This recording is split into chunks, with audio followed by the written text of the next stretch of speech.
Welcome, lovers! I don't know what I'm doing, but you probably already knew that. And I'm back again. I was already back, but as I expected, getting a job was really hectic for the first week or so that I worked, and then we had an overseas friend visit for a week, and then that weekend my family came to visit, and then a few days after that, some of his family came to visit, so it's been a little hectic. Unfortunately, we forgot to get the rest of the footage from my mother's phone while she was here, so I still can't finish my other vlog yet, but I'm going to visit her for her birthday next week, so hopefully I'll remember to do it then. Anyways, today we're doing another Things I Don't Understand video.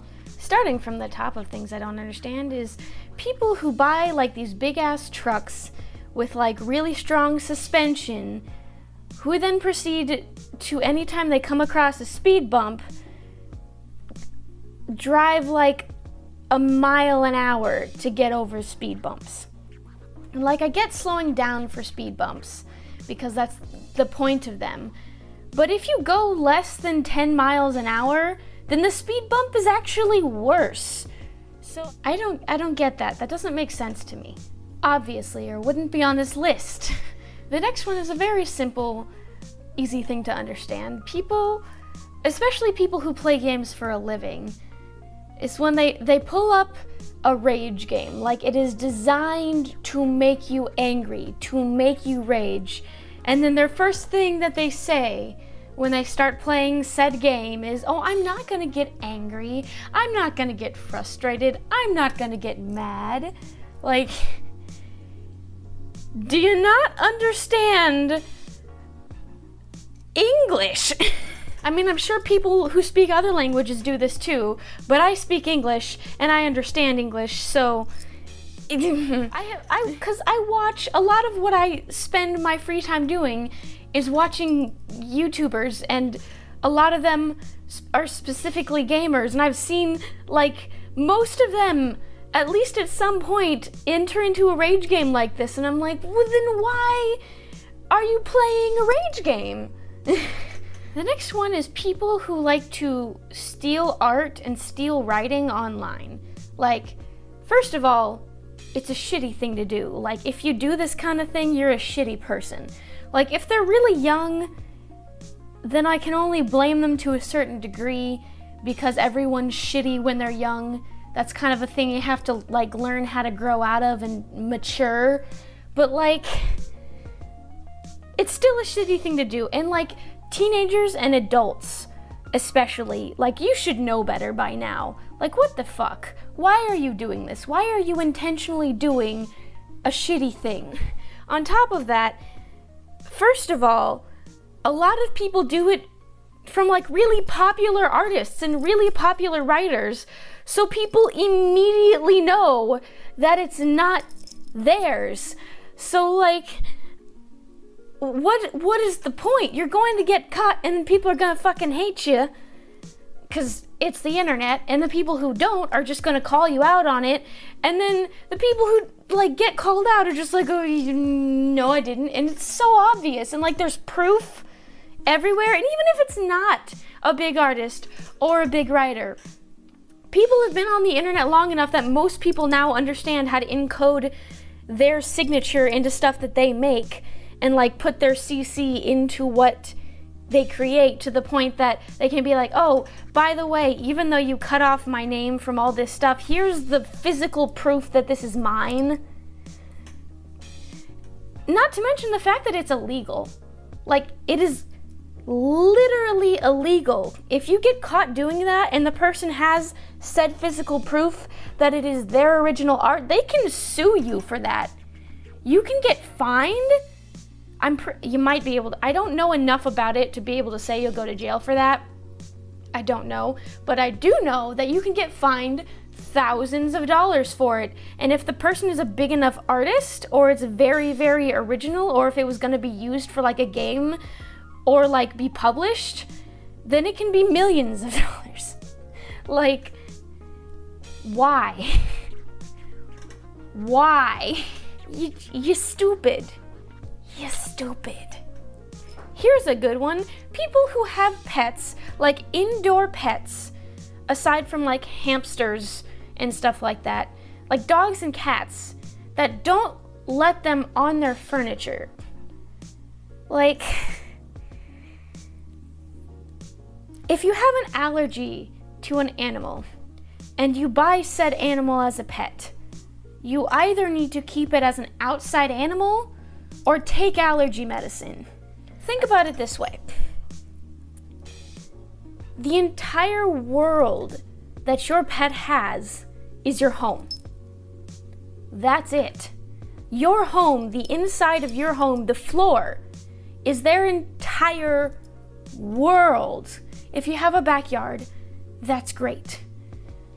If you're like me and you have a backyard but you don't yet have a fence and need to save up for one, then yeah, they get a little more space to walk around, but then it's a once every couple of hours kind of thing. Aside from that kind of stuff, that's like, why would you confine that even more? That's not fair. And I don't know if this is actually technically animal abuse, but in my brain it's animal abuse. Because that's not enough space. That's not enough space for an animal to properly live happily. It doesn't know better. Like, yes, dogs and cats are very smart, but they are not as sentient and as cognitive as human beings. So they don't understand why they can't get on the furniture and give you cuddles and love while you're sitting down, other than you tell them no. That's just not kind to your animals. I don't understand how someone can claim to love their pets and do that. Like, I'm sure they do love their pets, but it doesn't make sense to me at all. Like, that just seems cruel to me. The next thing I'd like to discuss is people who get weirded out by doing certain things near dead people. Because, I mean, technically, there's nowhere in the world you can go where there are not dead people. People have existed for so long that there probably isn't any existing land that a person has not died on and, become the dirt. You know? For example, you'll be walking by a cemetery with, a friend or family member or something, and maybe you'll be talking about, a topic that gets you riled up, and you say a curse word, and they're like, "Don't curse. It's disrespectful to the dead." And I'm just like, huh? They're dead! And, I can get, if you're at a funeral, being, quiet and respectful and not, shouting and yelling and stuff like that. It's a funeral, people are grieving. But, just, walking by where graves happen to be, and people being like, "Oh, be quiet. Oh, don't say curse words. Oh, you should be, dressed in black or appropriately," or... even people that just cross the street anytime they go by a cemetery because it's a cemetery. They're dead. They're not there anymore. Most of them, their bodies aren't even there anymore. Why? On a similar note, I also don't understand the kind of people who don't understand how to be friends with a person who works with dead people. My boyfriend, who cremates people for a living, will be talking to somebody and be like, "Oh, hey, what do you do for a living?" And he's like, "Oh, I transport the dead. I cremate them. I help with funerals and stuff like that." And then people will just physically their whole bodies will clench up and cringe, and they'll be like, "Oh, how can you do that? How can you be around dead people? Ooh, now I'm uncomfortable being around you because you're always around dead people." Because, first of all, someone has to do that. There are so many people in the world, and so many of us dying every day, that it's literally a need. Not to mention the fact that it's really helpful for people who have just lost a loved one. But also, again, they're dead. It's not like they're gonna jump up and be like, oh, I'm gonna eat you. This is not a horror movie. Like, I get having issues facing your own mortality, because I know a lot of people have that struggle, which is fine and normal, but if you can watch action movies and horror movies and talk about people you have lost before, how does knowing someone who works with dead people suddenly make you think of your own mortality so vividly all the time? Like, I don't know.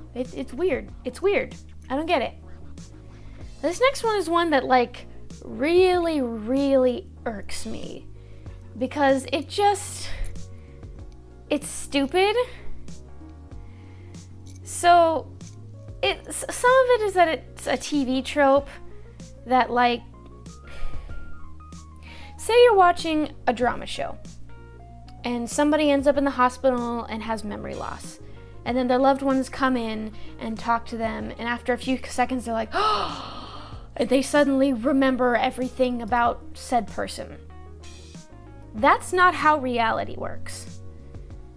And what irritates me so much is when people, like real life people, will know someone who has memory loss, whether it be short-term, long-term, due to an injury, due to old age and just their mind going and other problems. Not to be insensitive, I just couldn't think of the word at the moment. But like they'll not remember, and then they'll get super extremely overly frustrated and upset that said person does not immediately remember who they are.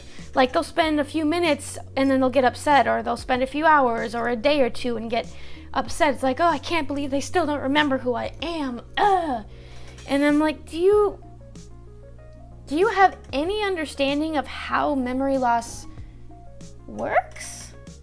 Because some people have a kind of memory loss where they can't make new memories. So maybe if they met you recently and already had that problem, they're not going to remember you. That's not how that's gonna work. And if they can't remember because of a traumatic event like an injury or like a post-traumatic issue, then not only do they need time to like heal properly, but usually things like that take like a specific trigger if it's like a mental PTSD kind of a thing. But so much of it, especially when it comes to physical injury, is your brain literally needs time to heal itself. Just like if you got like a bullet wound, your body doesn't immediately just remember how to function properly and heal right. No, it takes time. It's the same thing. Like, I'm sorry you're living off in fantasy movie land where shit just gets fixed immediately, but that's not... This is the real world. I don't get those people. Anyways, that is going to be all for this video. I hope you liked it. If you didn't, that is perfectly okay and perfectly understandable, but hopefully I'll see you in the next one anyway. So until then, I hope your day is as lovely as you are. Bye-bye.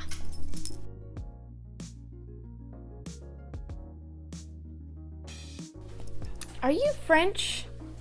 Because I fell for you.